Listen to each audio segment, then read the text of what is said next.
నమస్తే welcome to YRTV. నేనండి తెలంగాణ రాష్ట్ర వ్యాప్తంగా జరుగుతున్న ప్రతి పరిస్థితిని కూడా చూస్తున్నాం. తెలంగాణలో ప్రశ్నించడమే నేరమా? తెలంగాణలో ప్రజాస్వామ్యం లేదా? తెలంగాణలో ఎటువైపు చూసినా కూడా దిక్కులన్నీ బిక్కటిల్లేలా ఎందుకు ఇలాంటి పరిస్థితులు చోటు చేసుకుంటున్నాయి?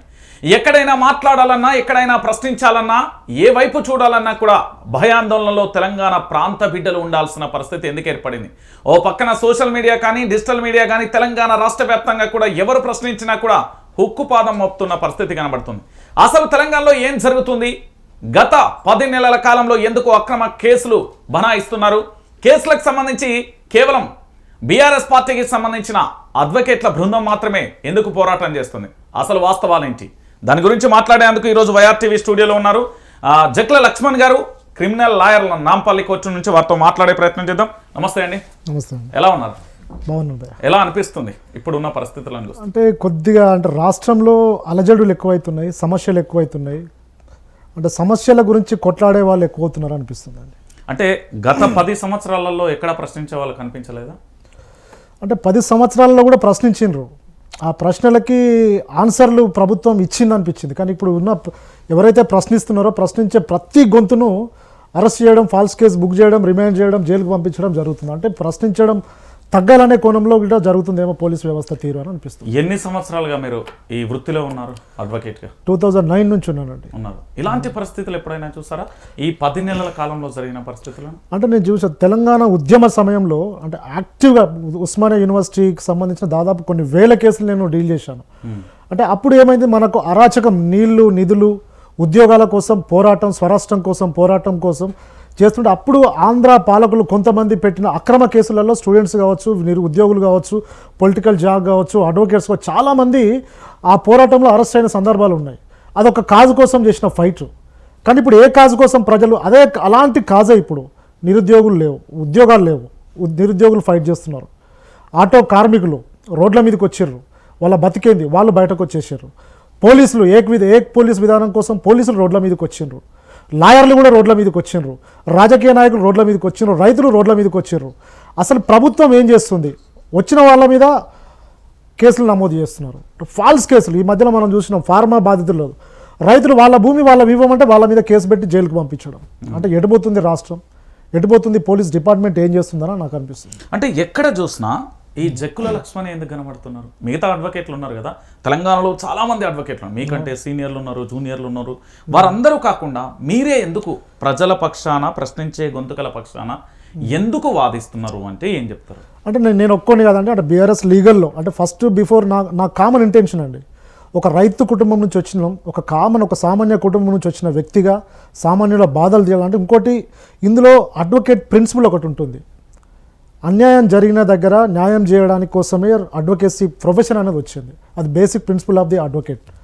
కాబట్టి నేను బీఆర్ఎస్ లీగల్లో కూడా నా ముందు మా పెద్దవాళ్ళు, మా సీనియర్స్ చాలామంది ఉన్నారు.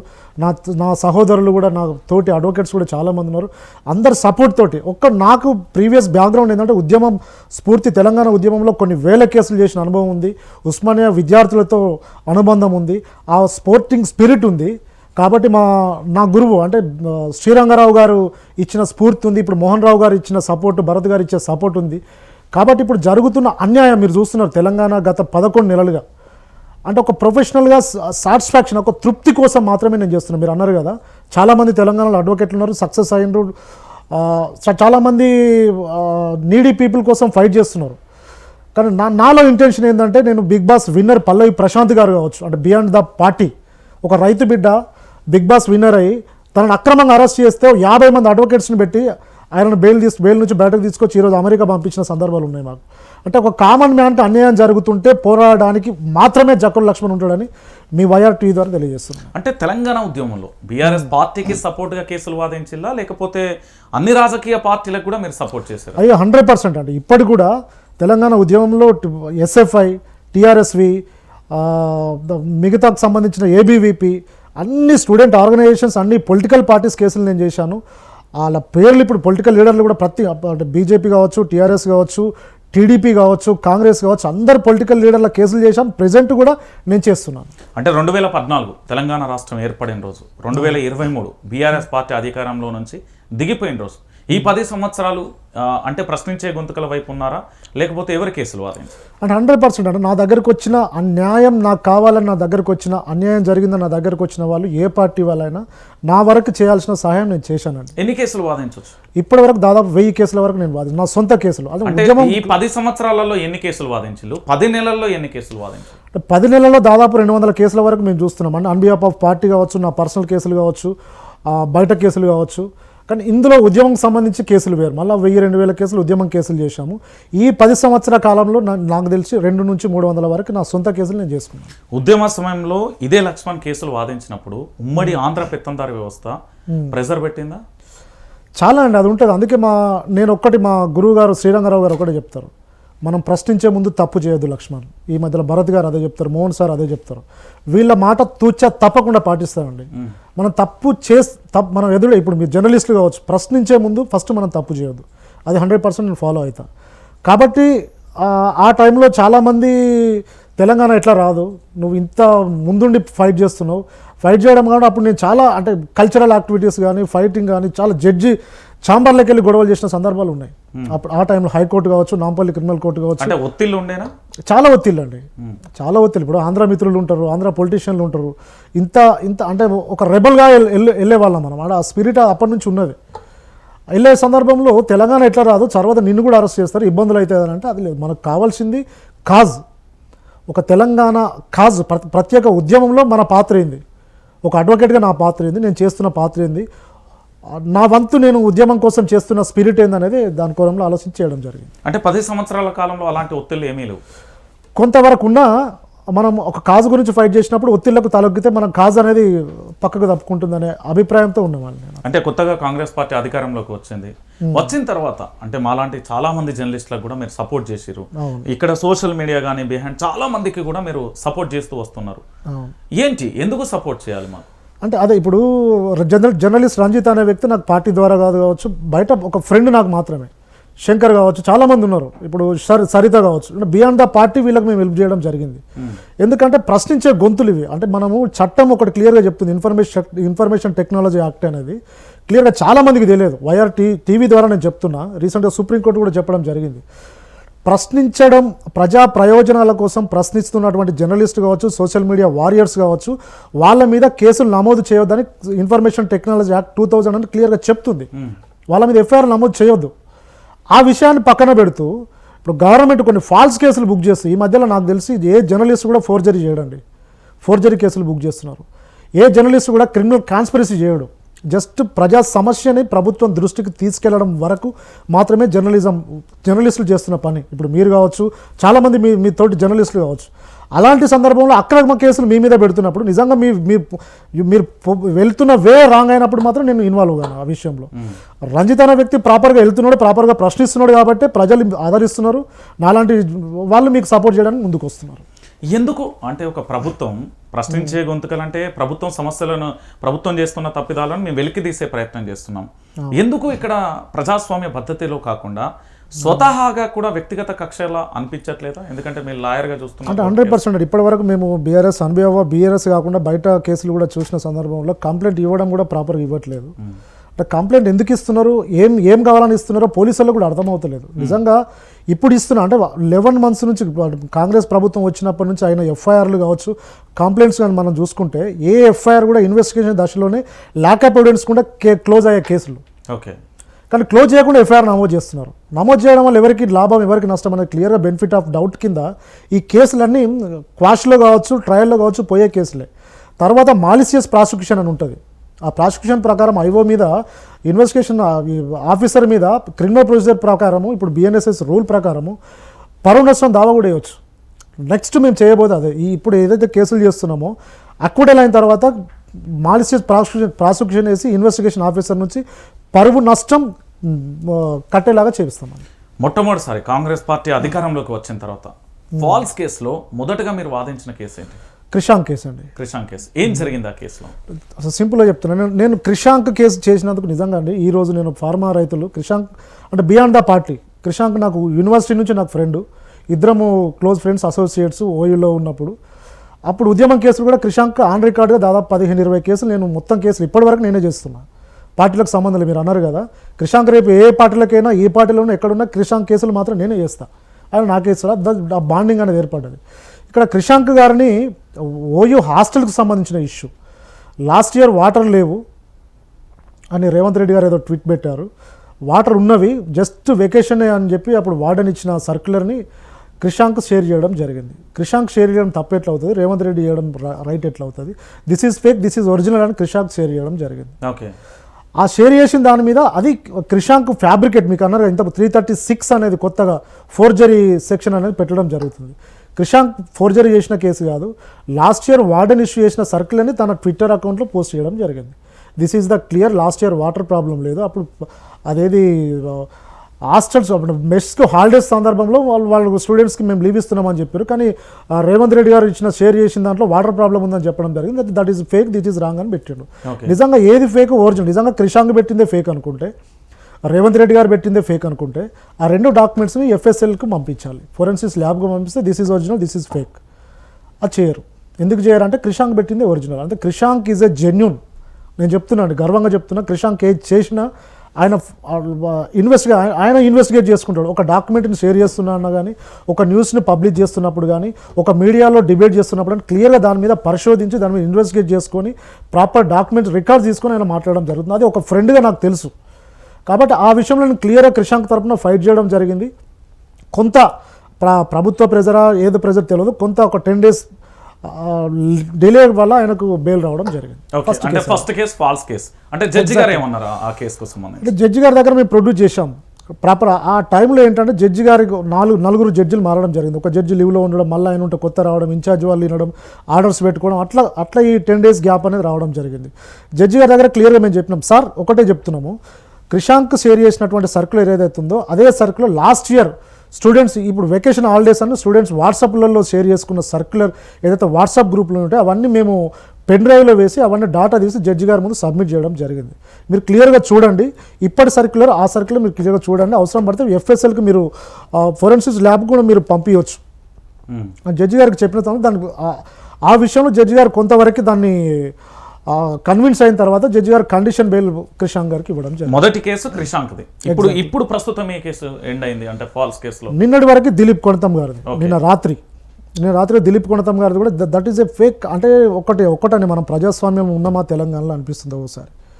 జెన్యున్గా చెప్తున్నారు, ప్రజాస్వామ్యంలో వీఆర్ లివింగ్ ద అంటే ఉన్నమా ప్రజాస్వామ్యంలో జీవిస్తున్నామా అనేది. నిజంగా రంజిత్ గారు ఒకటే చెప్తున్నా, నేను మీ మీద ఒక కంప్లైంట్ ఇచ్చిన, జెన్యున్గా మీ మీద కంప్లైంట్ ఇచ్చినప్పుడు మీ పోలీస్ అధికారి ఏం చేయాలి, అట్లీస్ట్ ఎంక్వైరీ చేయాలి. పోనీ ఎంక్వైరీ చేయకుండా మీ మీద FIR చేయాలి. ఓకే, ఒక కంప్లైంట్ ఇచ్చిన తర్వాత కంప్లైంట్ ఇవ్వకుండా FIR చేయడం ఎంతవరకు?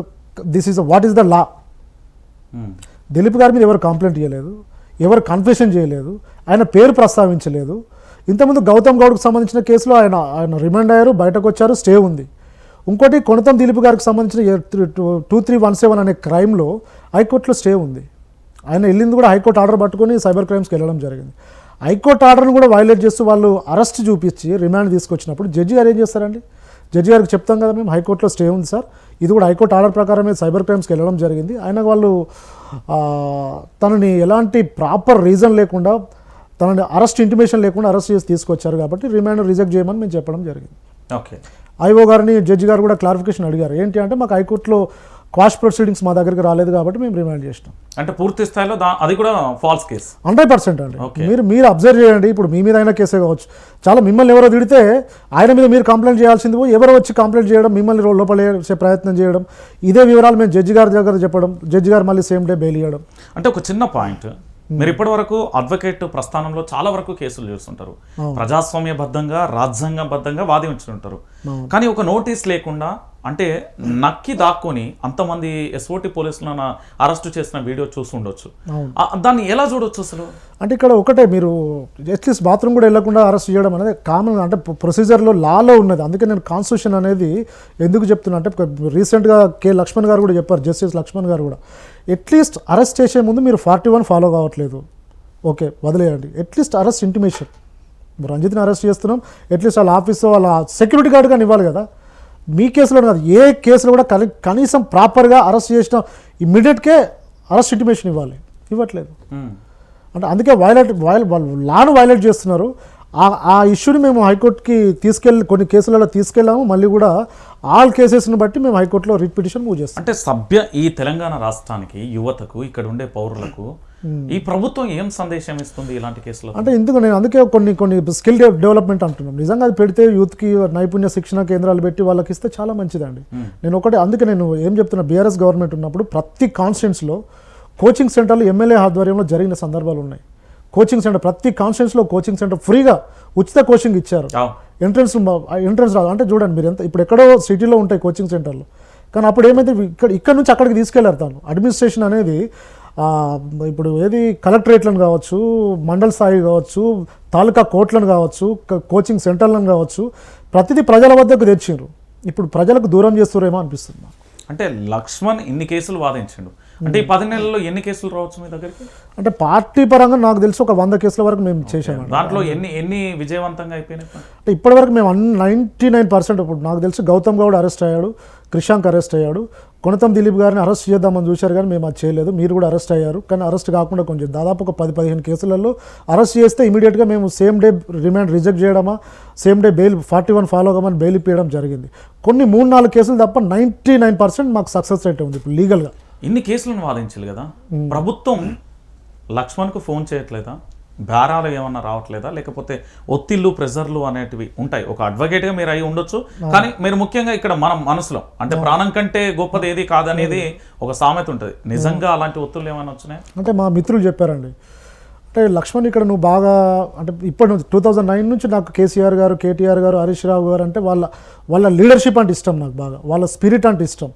కాబట్టి వాళ్ళతో ఇప్పటివరకు మీరు చెప్తున్నారు కదండి, పార్టీ నుంచి చిన్న పదవి కూడా నేను తీసుకోలేదు. జస్ట్ కాజ్ కోసం ఫైట్ చేస్తుంటా ఇప్పటి కూడా. అందుకే నేను ఎవరికి భయపడా, ఎవరు చెప్పినా నేను లొంగేవాడిని కాదు. ఎందుకంటే ఎవరి నుంచి నేను బెనిఫిట్ పొందలే.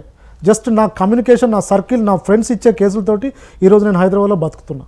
ఎవరి నుంచి లేను. అందుకే నాకు నచ్చింది, నాకు పార్టీ సిద్ధాంతం నచ్చింది కాబట్టి బీఆర్ఎస్ పార్టీకి నేను హెల్ప్ చేస్తున్నా, లీగల్గా నా వంతు కృషి చేస్తున్నా. సీనియర్స్ నాకు సపోర్ట్ చేస్తున్నారు, కేటీఆర్ కావచ్చు, హరీష్ రావు గారు కావచ్చు, కేసీఆర్ గారు బ్లెస్సింగ్ కూడా క్లియర్గా నాకు ఉన్నది. అంటే ఎంత బ్లెస్సింగ్స్ ఉన్నా ఏమున్నా ప్రభుత్వానికి సంబంధించి వాళ్ళకు పూర్తి స్థాయిలో మనం ప్రశ్నిస్తున్నప్పుడు, ఇబ్బందికరమైన పరిస్థితి ఏర్పడినప్పుడు మాకు మీరు సహాయం చేయడం అంటే ప్రభుత్వానికి ఇంకా వ్యతిరేకత పెరుగుతూ వస్తుంది. మరి ఇలాంటి పరిస్థితులలో కూడా మిమ్మల్ని అడ్డుకట్టేస్తే అంత వ్యవస్థ సెట్ అయిపోతుంది కదా. అంటే ఇక్కడ ఒకటి క్లియర్గా చెప్పాలండి, నిజంగా కేసీఆర్ గారికి రేవంత్ రెడ్డి గారికి ఒకటే తేడా అండి. అంటే ఆయన కేసీఆర్ గారు ఉద్యమంలో ఎంత అలజడి చేసి ఎంత స్పిరిట్తో తను సాధించడం జరిగిందో, ఇక్కడ ఆయన చేసే పరిపాలనకి, ఈయన గారు చేసే పరిపాలనకి ఇక్కడ కేసులు పెట్టేయాల్సిన అవసరం లేదండి. ప్రశ్నించే వాళ్ళ గొంతుల మీద నిజంగా ప్రశ్నలో వాస్తవం ఉందా లేదా అనేది గమనించాలి. ఫస్ట్ ద రియల్ రూలర్ చేసేటువంటి మినిమం ప్రిన్సిపల్ అది ఇక్కడ జరగట్లేదు. కాబట్టి మీరు అన్నట్టు చాలామంది నా మిత్రులు కూడా పీపీ ఇస్తారు, నీకు నువ్వు వెళ్తావా, పీపీ మేము ప్రపోజ్ చేస్తాం వస్తావా, నీకు వైస్ చైర్మన్ ఇస్తాం వస్తావా అని చాలామంది నాకు ప్రపోజ్ చేశారు. కొన్ని ఫోన్లు కూడా వచ్చినాయి, అనేది వాస్తవమే. కానీ ఒక ప్రిన్సిపల్ కోసం, ఒక సిద్ధాంతం కోసం, ఒక పార్టీ వే ఆఫ్ వర్క్ కోసం మేము ఇష్టపడి వర్క్ చేస్తున్నాం. కాబట్టి మిగతా దేనికి ప్రలోభాలకు లోనే అవకాశం నా వరకు నేను ఇప్పటి వరకు మాట్లాడిన దాంట్లో ఒక పదం పదే రిపీట్ అవుతుంది, కాజ్ అంటే మీ దృష్టిలో ఏంటి? కాజ్ అంటే అండి ఇప్పుడు ఒక సిస్టమ్ ఉంటుందండి. ఇప్పుడు కాంగ్రెస్ విధానం ఒకటి ఉంటుంది, బీఆర్ఎస్ పార్టీ విధానం ఒకటి, బీజేపీ ఒక విధానం ఉంటుంది, మిగతా పార్టీ ఎంఐఎం ఒక విధానం, ఒక సిస్టమ్ ఉంటుంది. కానీ ఇక్కడ మీరు అబ్జర్వ్ చేయండి, ఎవరు నేను విమర్శించట్లేదు. బీఆర్ఎస్ పార్టీలో ఉన్న బీఆర్ఎస్ పార్టీ లక్ష్యం రాష్ట్ర ప్రజల అభ్యున్నతి, తెలంగాణ ప్రజల కోసం మాత్రమే ఆలోచిస్తుంది ఆ పార్టీ. తెలంగాణ వాళ్ళ కోసం మాత్రమే కొట్లాడుతుంది. ఈరోజు ఢిల్లీకి వెళ్ళి రాష్ట్రపతి ద్రౌపది ముర్మును కూడా కలుస్తున్నారు బీఆర్ఎస్ పార్టీ అఫీషియల్స్ పర్సన్స్. కలవాల్సిన అవసరం ఏముంది? రైతులను తీసుకెళ్ళి వాళ్ళకి అన్యాయం జరుగుతుంటే మరి అదే మిగతా పార్టీలు వాళ్ళు ఎందుకు కలవట్లేదు? కలవాలి కదా, అందరు వెళ్ళాలి కదా. ఇప్పుడు కేటీఆర్ గారు, హరీష్ గారు మీరు వెళ్తున్నారా, మీతో పాటు మేము వస్తాం, మన రాష్ట్ర ప్రజలే కదా, మన రైతులే కదా, మన నేల మీద ఉంటూ వాళ్ళు మోసపోతున్నారు కదా, మీతో పాటు మేము వస్తామంటే వాళ్ళు వద్దన్నారు కదా. అందరు కలిసి తెలంగాణ రాష్ట్ర ప్రజలకు అన్యాయం జరుగుతున్నప్పుడు అందరు కలిసి ఎందుకు పోవట్లేదు? అదే ఓన్లీ బీఆర్ఎస్ ఎందుకు కొట్లాడుతుంది? ఈ బాధ, ఈ కష్టం తెలంగాణ కోసం వాళ్ళు కష్టపడరు, వాళ్ళు ఫైట్ చేశారు కాబట్టి ఇక్కడ ప్రజలకి, ఇక్కడ నేలకి ఉన్న అనుబంధం వాళ్ళకి తెలుసు. రైట్, ఇది ఒక క్లియర్ పాయింట్. మీరు సొంత గ్రామం ఏంటి అసలు? మీరు ఎక్కడ? జగిత్యాల. అంటే జగిత్యాలలో మీరున్న పరిస్థితులలో అప్పుడు ఏమైనా ఉద్యమ స్ఫూర్తి ఉండేనా, లేకపోతే ఎందుకు ఇంత కాస్? అంటే ఒకటండి, అంటే మేము పెరిగిన జగిత్యాల అనేది జైత్ర యాత్ర, నక్సల్ బారికి పెట్టింది పేరు అన్నాడు. ఇప్పుడు నాకు లక్ష్మణరావు అని చాలామంది కంట్రీ వైడ్గా ఆయననే ఇప్పుడు మెయిన్ హెడ్. అంటే చిన్నప్పటి నుంచి అడవికి దగ్గరగా పెరిగిన కాబట్టి అడవి నేర్పిన స్ఫూర్తి. అడవి అంటే ఒక చెట్టు ఎదుగుతుంటుంది, తను 10 మందికి పంచుతూ ఉంటుంది. అందుకే అది మేము అడ్వకేట్గా ఒక్క మెట్టు ఎదుగుతున్నప్పుడు మనకు సమాజం ఇస్తుంది, సమాజాన్ని కూడా మనం తిరిగి ఇవ్వాలి. సమాజంలో అన్యాయం జరుగుతున్నప్పుడు సామాన్యుల కోసం కొట్లాడాలి అనే స్ఫూర్తిని జగిత్యాల గడ్డ నేర్పింది మాకు. రైట్, ఇది మీ ఒక క్లియర్ కట్గా మీరు 100%. ఇంకేమన్నా చెప్తారా తెలంగాణ ప్రాంత బిడ్డలకు మీ నుంచి? అంటే ఒకటి క్లియర్గా నేను చెప్తున్నా, వైఆర్టీవీ ద్వారా అన్యాయం మీకు జరుగుతుంటే కొట్లాడడానికి జక్కుల లక్ష్మణ్ ఉంటాడు. నిజంగా మీరు ప్రశ్నిస్తుంటే, మీ ప్రశ్నలో నిజాయితీ ఉంటే ఆ నిజాయితీ వెనక జక్కుల లక్ష్మణ్ అనే వ్యక్తి ఆల్వేస్ ఉంటాడని నేను క్లియర్గా చెప్తాను. రైట్, జక్కుల లక్ష్మణ్ గారు, ఒక చిన్న ప్రశ్న, మీరు లగచెర్ల అనే గ్రామానికి వెళ్ళిరా? వెళ్ళానండి. ఏం జరిగింది అక్కడ అసలు? అంటే అదే చెప్తున్నా, లగచెర్ల అనే గ్రామానికి వెళ్తాను నేను. ఒకటి వైఆర్టీవీ ద్వారా హానెస్ట్గా చెప్తున్నా, బీఆర్ఎస్ పార్టీకి కృతజ్ఞతలు తెలియజేస్తున్నా. ఎందుకంటే నేను లగచెర్ల కేసులో ఇన్వాల్వ్ అవ్వడానికి నాకు బీఆర్ఎస్ పార్టీ నాకు ఒక మార్గం అయింది. ఎందుకంటే అడ్వకేట్గా నేను ఒక తృప్తిని కోరుకునేవాడిని, దాని నుంచి బెనిఫిట్ కాదు నాకు కావాల్సింది. అక్కడ రైతులు లంబాడి తండాలండి, ఒక ప్రెగ్నెన్సీ ఉమెన్ ఇంట్లోకెళ్ళి నెట్టేసినారు, వాళ్ళ భూములకి వెళ్ళి ఇంట్లోకెళ్ళి కొట్టేసి బయటకు పంపిస్తున్నారు. వాళ్ళ భూములు మాకు కావాలి, మేము ఇవ్వమంటే వాళ్ళ మీద కేసులు పెట్టేస్తున్నారు, జైల్లో పంపిస్తున్నారు. వాళ్ళకి అడ్వకేట్ లేరు అనుకున్నారా? ఎవరు మద్దతు ఇవ్వరు అనుకున్నారా? అసలు ఏమనుకున్నా, ఫార్మసీటీ అక్కడ అవసరం లేదు. చుట్టుప్రక్కల దాదాపు కేసీఆర్ గవర్నమెంట్ ఉన్నప్పుడు 50,000 ఎకరాలు సర్వే చేసింది, ప్రభుత్వ ల్యాండ్ ఉంది. ఆ ల్యాండ్ ఉండగా ఇక్కడ ఎందుకు పెట్టుకోవాలి? నిజంగా వాళ్ళ ల్యాండ్ వాళ్ళు లేనప్పుడు రాజ్యాంగం ప్రాథమిక హక్కు కదా, నీకు బ్రతికే స్వేచ్ఛను రాజ్యాంగం ఇచ్చింది కదా, ఇచ్చినప్పుడు వాళ్ళ రైట్ టు లివింగ్ ఎందుకు మీరు వైలేట్ చేస్తున్నారు, వాళ్ళు ఎందుకు విధ్వంసం చేస్తున్నారు? ఆ ఇష్యూలో ఒక రైతు ఫ్యామిలీ నుంచి వచ్చిన వ్యక్తిగా రైతుల కేసులు చేయడం అనేది నాకు రావడం అనేది నేను ట్విట్టర్లో కూడా షేర్ చేయడం జరిగింది. రైతుల పక్షాన కొట్లాడుతున్నందుకు ఒక న్యాయవాదిగా నేను గర్వపడుతున్నా, బీఆర్ఎస్ లీగల్ సెల్ అడ్వకేట్గా నేను గర్వపడుతున్నా అని చెప్పాను. రైట్, మీరు లగచెర్ల అనే గ్రామానికి వెళ్ళి లేదా అక్కడ వాస్తవాలను కూడా బాధితుల నుంచి మీరు వినే ఉంటారు. అసలు నిజాలు ఏంటి? ఒక అడ్వకేట్గా కాదు, ఒక నార్మల్ పర్సన్గా చెప్పండి. అంటే నిన్న కూడా వెళ్ళానండి, ఆ కస్టడీ పిటిషన్ ఉంటే నేను వెళ్ళించాను. నేను క్లియర్గా కొన్ని మీడియాలలో క్లియర్గా చెప్తున్నారు, అసలు రైతులందరికీ ఇష్టమే, ఫార్మసిటీ వస్తే ఈ ఏరియా డెవలప్ అయితే రైతులందరికీ ఇష్టమే, కావాలని కొందరు చేస్తున్నారని క్లియర్గా నాకు కొందరు ఆ విషయం నేను డౌట్ అడిగా, నిజమేనా అంటే, అమ్మతోడు సార్, మా భూములు వాళ్ళకి ఎందుకు ఇస్తాం సార్, మాకు ఒక ఎకరానికి ₹1 కోటి వస్తుంది, 10 లక్షలకు మేము ఎందుకు ఇస్తాం? అయినా ఆ ఎకరంలో మేము ఒక ఎకరము 2 ఎకరాలు మాకుంటే ఆ ఎకరంలో మేము పంట పండించుకొని జీవనోపాధి గడుపుకునే మాకు ఆ భూమిని లాక్కుంటా అంటే మేము ఎట్లా బతకాలి సార్? 10 లక్షలు మమ్మల్ని బతకనివ్వవు కదా. నెక్స్ట్ 10 లక్షలు ఖర్చు అయిన తర్వాత మా బతికేంది? ఇదే ఎకరం భూమి జీవితాంతం మాకుంటే ఇదే ఎకరంలో పంట పండించుకుంటాము, ఇదే ఎకరంలో ఉంటాము, తింటాము, మేము చెలక ఏదేసుకొని బతుకుతాం. మా ఎకరం భూమి తీసుకుంటే మాకేది, అందుకే మేము మా ప్రాణమైన వదిలేస్తాం తప్ప భూమిని వదలమంటారు వాళ్ళు. ఓకే, ఎన్ని కుటుంబాలు మీ దగ్గరకు వచ్చాయి? ఇప్పటి వరకు 20 మంది, అంటే 20 మంది అండి. 20 మందికి మేము బెయిల్ పిటిషన్ కూడా మూవ్ చేయడం. 20 మంది అరెస్ట్ అయ్యారు. 20 మంది అరెస్ట్. మొత్తం ఎంతమంది ఉన్నారు అందులో? 47 మంది ఉన్నారు. 47 మంది ఆ గ్రామంలో ఉన్న వాళ్ళ ఆ రోజు సంఘటన జరిగినప్పుడు? అవును, ఉన్న వాళ్ళే. ఉన్న వాళ్ళు 47 మంది. 47 మంది. ఇందులో అరెస్ట్ అయిన వాళ్ళు 20 మంది. ఓకే, 20 మందికి బెయిల్ మూవ్ చేశాము. అది రేపు పీపీకి నోటీస్. అందులో మహిళలు ఏమైనా ఉన్నారా? మహిళలు లేరు. 2-3 ప్రభుత్వ ఉద్యోగులు ఉన్నారని తెలిసింది. ప్రభుత్వ ఉద్యోగులు మరి ఎందుకు వాళ్ళకి పోయినరా లేదా, వాళ్ళు మాకు చెప్పినది ఏంటంటే మేము వెళ్ళలేదు సార్, కావాలని పెట్టినరు. మంచి చెడు చెప్పే వాళ్ళు ఉంటారు కదా కొందరు తండావాసులకి, ఆ వాళ్ళని కూడా లోపల వేయడం జరిగింది. రైట్, అసలు ఏం జరిగింది అంటే వాళ్ళ బాధితులు, మీరు నేరుగా కేసు డిస్కషన్ చేస్తున్నప్పుడు బాధితులతో మీరు మాట్లాడినప్పుడు వాళ్ళు ఏం చెప్పారు? నిజంగా అండి, అంటే వాళ్ళ బాధలు, ఒక ప్రెగ్నెంట్ ఉమెన్, సార్ నా కడుపులో పాప ఉన్నది, నేను దవాఖానకి వెళ్ళాలి, నా భర్త జైల్లో ఉన్నాడు, నేను ఏం చేయాలి సార్? కేటీఆర్ గారికి చెప్తుంటే కేటీఆర్ గారు కన్నీళ్ళు వచ్చినాయండి. ఆయన లక్ష్మణ్ మా అందరిని పిలిచి, కేటీఆర్ గారు మనం ఏమన్నా కానీ మనకు పార్టీలో అతీతంగా, ఇంకోటి మీకు వైఆర్టీవీ ద్వారా చెప్తున్నా, మా పార్టీ ఒకటే సిద్ధాంతం అండి, ఈ బాధితులలో కాంగ్రెస్ వాళ్ళు ఉండని, బీజేపీ వాళ్ళు ఉండని, టీఆర్ఎస్ వాళ్ళు ఉండని, ఎవరైనా ఉండి అందరికీ మనం సాయం చేద్దాం. ఇలాంటి బాధితులకు వీళ్ళు మళ్ళీ గర్వంగా వాళ్ళ ఇంట్లో వాళ్ళు ఉండే వరకు, వాళ్ళ భూములు వాళ్ళకి దక్కే వరకు లీగల్గా మేము ఫైట్ చేస్తాం. మీకు లీగల్ కాదమ్మా, నీకు ఆరోగ్య సమస్య లేదున్నా కేటీఆర్ గారు హాస్పిటల్కి మాట్లాడి ఆమె హాస్పిటల్ ఖర్చులు కూడా తను బేర్ చేస్తామని చెప్పడం జరిగింది. ఓకే, మొత్తం 23 మంది. 23 మంది రిమాండ్లో ఉన్నారు. వాళ్ళకి బెయిల్ ఎప్పుడు వచ్చే ఛాన్స్ ఉంది? నాకు తెలిసి సెషన్ కోర్టు మళ్ళీ ఇది ఒకటి క్లియర్గా పెడుతుంది. నిజంగా అండి, రైతుల భూములు మీరు లాక్కోవడమే, దౌర్జన్యంగా లాక్కోవడమే కాకుండా వాళ్ళ మీద అటెంప్ట్ మర్డర్ కేసు పెట్టడం జరిగింది. కలెక్టర్ గారు క్లియర్ ప్రెస్ మీట్లో చెప్పినాను, ఎవరు కొట్టలేదని కలెక్టర్ చెప్పిన తర్వాత attempt murder where is the section 109 అనేది క్లియర్ బిఎన్ఎస్ఎస్ది.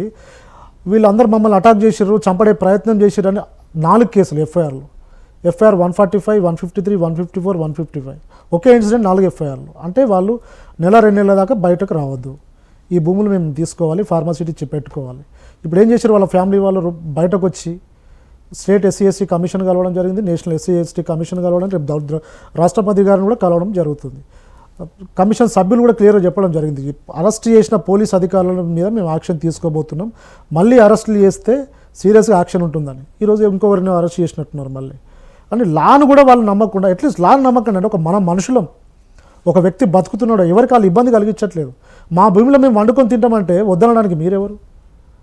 ఇప్పుడు దేశమంతా నాకు తెలిసి రాష్ట్ర ఉన్న స్టేట్ కాజ్, ఇది స్టేట్ కాజ్ కాదా నేషనల్ కాజ్ అయిపోయింది. రేపటి రోజు నాకు తెలిసి రేపటి నుంచి భారతదేశంలో ఉన్న జాతీయ పార్టీలు కూడా దీని మీద స్పందిస్తాయి. ఓకే, అంటే లగచర్ల గ్రామానికి అక్కడ మాజీ ఎమ్మెల్యే పట్నం నరేందర్కు సంబంధించి ఆ ఎపిసోడ్ ఏంటి, అసలు ఎందుకు అరెస్ట్ చేశారు మాజీ ఎమ్మెల్యే? ఈరోజు నిజంగా నేను ఆయన కూడా పర్సనల్ అడ్వకేట్గా నేను ఈ కేసులో ఆన్ బిహాఫ్ ఆఫ్ బీఆర్ఎస్ లీగల్గా నేను మా టీం అందరం ఉన్నామండి. అంటే సిన్సియర్గా ఆయన ఒక మాజీ శాసనసభ్యుడు, జనరల్గా అంటే దీనికి సంబంధించిన ఆయనకు ఆ నియోజకవర్గంలో ఏ సమస్య ఉన్నా ఆయన దగ్గరకు పోయి చెప్పుకుంటారు. కానీ ఈ ఇష్యూలో డైరెక్ట్ కానీ ఇండైరెక్ట్గా కానీ ఈ ఇష్యూలో పట్నం నరేందర్ రెడ్డి గారు ఇన్వాల్వ్ కాలే, అది క్లియర్. రైతులు కూడా మా దగ్గరకు వచ్చినప్పుడు వాళ్ళ భావోద్వేగంగా చెప్తున్నారు, ఇలా నరేందర్ గారికి కానీ టీఆర్ఎస్ పార్టీకి కానీ ఈవెన్ మిగతా పార్టీలకు కానీ ఎవరికి సంబంధం లేదు సార్, మా భూమిని వాళ్ళు లాక్కుంటుంటే మేము ఎట్లిస్తాం? మా భూమిని లాక్కోమంటారా? మరి లాక్కుంటే మేము ఎక్కడ బతకాలి? మా జీవనోపాధి కోసం మా భూమి పోతుందని మేము కొట్లాడుతున్నాం తప్ప దీన్ని ఎవరి ప్రోద్బలం కానీ ఎవరి స్వహస్తం కానీ ఎవరి కోఆపరేషన్ మాకు లేదు. కాబట్టి మా భూమి మాకు పోతుందనే కోపంలోనే మా బాధలోనే మా ప్రాణమే నిలుస్తాం కానీ భూమి నిడవమని చెప్పి చెప్తున్నాం తప్ప ఇవి నరేందర్ గారికి ఎలాంటి సంబంధం లేదని చెప్పి ఆయన వాకింగ్ చేస్తుంటే ఆయన కూడా సేమ్ ఇంత అరెస్ట్ ఇంటిమేషన్ కూడా లేదు. కోర్టుకు వచ్చి రిమాండ్ చేసే వరకు కూడా ఆయనకు ఏ కేసో తెలియదు. అప్పుడు నేను వెళ్ళి రిమాండ్ రిపోర్ట్ పోలీసులను అడుగుతారు, ఎక్కడో ఉందని చెప్పారు, జడ్జి దగ్గర ప్రొడ్యూస్ చేసే ముందు. అందులో ఏముందో అప్పటి వరకు మాకు కూడా తెలియదు. ఏముంది అసలు అందులో? అన్న క్లియర్గా అందులో ఏముందని అప్పటికి మేము చదివిన తర్వాత ఈ ఫార్మా బాధితులు ఎవరైతే ఉన్నారో ఇదంతా చేయించేది పట్నం నరేందర్ రెడ్డి గారు, ఆయనకు చెప్పింది కేటీఆర్ గారు అని క్లియర్ పోలీసు వాళ్ళు కన్ఫెషన్. పట్నం నరేందర్ కానీ అటు కేటీఆర్ కానీ దీని మీద ఆ మాట మాట్లాడినట్టుగా వాళ్ళ నుంచి ఏమైనా ఉందా రెస్పాన్స్? వాళ్ళ నుంచి పోలీసు వాళ్ళు క్రియేట్ చేసి రాసిన, ఇప్పుడు నరేందర్ రెడ్డి గారు చెప్పలే, వాళ్ళు కన్ఫెషన్ నరేందర్ రెడ్డి కన్ఫెషన్ చేసింది అన్నట్టు వాళ్ళు రాస్తున్నారు. అందుకే నరేందర్ రెడ్డి గారు క్లియర్గా చెర్లపల్లి జైలు నుంచి ఒక అఫిడవిట్ పంపడం జరిగింది జడ్జి గారికి, కొడంగల్ మేజిస్ట్రేట్ గారికి. సార్ ఆ కన్ఫెషన్ ఏందో నాకు తెలియదు, ఇలా పొద్దున మా భార్య వస్తే తప్ప నాకు తెలియదు, లేదు కేటీఆర్ గారు చెప్తే నేను చేసేది అన్నది అది పచ్చి అబద్ధం సార్. అసలు నన్ను అరెస్ట్ చేసిన విషయమో నాకు చెప్పకుండా, ఏ కేసో నాకు చెప్పకుండా ఒక్క మాట కూడా నాతో మాట్లాడలేదు పోలీసు వాళ్ళు మీ దగ్గరికి తీసుకొచ్చే వరకు. అలాంటప్పుడు అది ఏ కేసో నాకు తెలియనప్పుడు నేను వాళ్ళ పేరు వీళ్ళ పేరు నేను ఎందుకు చెప్తాను సార్? అసలు కన్ఫెషనే నన్ను అడగలేదు, ఏ కేసో నన్ను అడగలేదు, అసలు స్టేట్మెంటే నాకు తీసుకోలేదు, దిస్ ఈజ్ ద స్టేట్మెంట్ అని ఆయన చెప్పి ఈ కేసుకి అసలు ఏందో నాకేం సంబంధం లేదు, నేను హైదరాబాద్లో నా ఇన్సిడెంట్ జరిగినప్పుడు ఈరోజు నాకు చెప్పడం జరిగింది. ఏదైతే లగచర్ల ఇన్సిడెంట్ జరిగినప్పుడు ప్రజా అభిప్రాయ సేకరణ జరిగినప్పుడు తెలంగాణ భవన్లో ప్రెస్ మీట్లో ఉన్నారు నరేందర్ రెడ్డి గారు. ప్రెస్ మీట్లో ఉన్న నరేందర్ వేరే ప్రెస్ మీట్లో ఉన్నప్పుడు ఆయన దాంట్లో ఉన్నట్టు ఎట్లా అవుతుందంటే ఆయన మీద అటెంప్ట్ మర్డర్కి పెట్టడం జరిగింది. అంటే 72 సార్లు కాల్ చేస్తాడు, దీనికంతా కుట్రపూరితంగా ఉంది, ఆ ఒక ప్లానింగ్ ప్రకారమే జరిగిందనేది కూడా బయట ప్రచారం జరుగుతుంది. సింగిల్ ఫోన్ రికార్డు కూడా లేదండి. ఇప్పుడు రికార్డ్స్ మా దగ్గర ఫోన్ కాపీ ఛార్జ్ షీట్లు అన్నీ ఉన్నాయి కదా మా దగ్గర, రిమాండ్ రిపోర్ట్స్ ఎఫ్ఐఆర్స్ అన్నీ ఉన్నాయి. సింగిల్ వాళ్ళు కన్ఫెషన్ చేశారు, ఈయన చెప్పినట్టు పోలీసులు రాసిండ్రు. అందుకే పోలీసు వాళ్ళకి అదేవిధంగా జడ్జి గారికి క్లియర్గా తన అఫిడవిట్ ఇవ్వడం జరిగింది. నేను ఏం చెప్పలేదు, నా కన్ఫెషన్ స్టేట్మెంటే వాళ్ళు తీసుకోలేదు, వాళ్ళు ఏం రాశారో నాకు తెలియనప్పుడు నేను ఏం చెప్పినట్టు అయితే this is the correct, this is the wrong అని క్లియర్గా అఫిడవిట్ ఇవ్వడం జరిగింది. అంటే పోలీసులు తమంతట తాము క్రియేట్ చేశారని మీరు చెప్తున్నారు కదా, మరి పోలీసుల మీద ఎఫ్ఐఆర్ చేయొచ్చు కదా? అది ఇప్పుడు హైకోర్టులో మేము మూవ్ చేసాం. అదైతే రిమాండ్ ఉందో రిమాండ్ని ఛాలెంజ్ చేస్తూ రిమాండ్ని యాక్సెప్ట్ చేయడమే తప్పని చెప్పి బేసింగ్ ఆన్ ద రిమాండ్ హైకోర్టులో ఉంది, రేపు హైకోర్టులో ఆర్గ్యుమెంట్కి రాబోతుంది. ఛాలెంజ్ చేసాం. మొత్తానికి లగచర్లకు విముక్తి జరుగుతుందా? 100% అండి. లీగల్ టీం ఉంది దానికి, ఎస్సీ ఎస్టీ సంఘాలు కూడా వస్తున్నాయి, వాళ్ళు కూడా పబ్లిక్ ప్రజాభిప్రాయ సేకరణ చేస్తున్నారు. ఢిల్లీ ఎస్సీ ఎస్టీ కమిషన్ వస్తుంది, స్టేట్ ఎస్సీ ఎస్టీ కమిషన్ వస్తుంది, మిగతా పార్టీలు కూడా మద్దతు తెలుపుతున్నాయి. ఎవరైనా అండి ఒక రైతు తన భూమిని అక్రమంగా లాక్కుంటుంటే సపోర్ట్ చేయాల్సిందే కదా. రేపటి రోజు నాకు తెలిసి కాంగ్రెస్ కూడా ఉపసంహరించుకోవచ్చు ఫార్మాసిటీని. ఎందుకంటే వాళ్ళు చూస్తూ వాళ్ళ జీవన ఉపాధిని వాళ్ళ జీవించే హక్కును వీళ్ళు కలరాయలేరు కదా అని మా అభిప్రాయం. రైట్, ఫైనల్గా ఏం చెప్తారు? అంటే ఒకటే అండి, అంటే ప్రశ్నించే ఏదైతే గొంతులు ఉంటుందో నేను ప్రభుత్వానికి ఒకటే విన్నవిస్తున్నా, నిజంగా ప్రశ్నించే సోషల్ మీడియా వారియర్స్ కావచ్చు, నిరుద్యోగులు కావచ్చు, స్టూడెంట్స్ కావచ్చు, జర్నలిస్టులు కావచ్చు, అడ్వకేట్స్ కావచ్చు, వాళ్ళ ప్రశ్నలో వాస్తవం ఉందా లేదా తెలుసుకోండి ఫస్ట్. నిజంగా వాస్తవం లేకపోతే వాళ్ళ మీద లీగల్గా యాక్షన్ తీసుకోండి. అందులో వాస్తవం ఉంటే మాత్రం దయచేసి అక్రమ కేసులు పెట్టకండి. అక్రమ కేసులు పెడితే కాపాడడానికి బీఆర్ఎస్ లీగల్ టీం పార్టీలకు అతీతంగా పనిచేస్తుంది, కాపాడుతుంది, వాళ్ళను బయటకు తీసుకొస్తుంది. థ్యాంక్ యూ అండి లక్ష్మణ్ గారు, థ్యాంక్ యూ వెరీ మచ్. చూసారు కదా, మొత్తానికి తెలంగాణ రాష్ట్ర వ్యాప్తంగా జరుగుతున్న అక్రమ కేసులే. అక్రమ కేసులని నిజాలు నిగ్గుగా కోర్టులో తేలుతున్నాయి. అయినప్పటికీ కూడా ప్రభుత్వ ఆగడాలు కొనసాగిస్తూనే ఉంది. తెలంగాణ ప్రజాస్వామ్యం ఉందా లేదా అనేది తెలంగాణ ప్రాంత బిడ్డలు నిర్ణయించుకోవాలి. తెలంగాణ వాదులుగా పోరాటం చేస్తున్నారు, తెలంగాణ ప్రాంత బిడ్డలుగా రక్షణ కల్పిస్తున్నారు. కానీ ఇక్కడ ప్రభుత్వం చేస్తున్న కుట్రలన్నీ కూడా తిప్పికొట్టే ప్రయత్నం జరుగుతుంది. రైట్, మరో ఇంటర్వ్యూలో మళ్ళీ కలుద్దాం. చూస్తూనే ఉండండి వైఆర్టీవీ. Signing off Ranjith.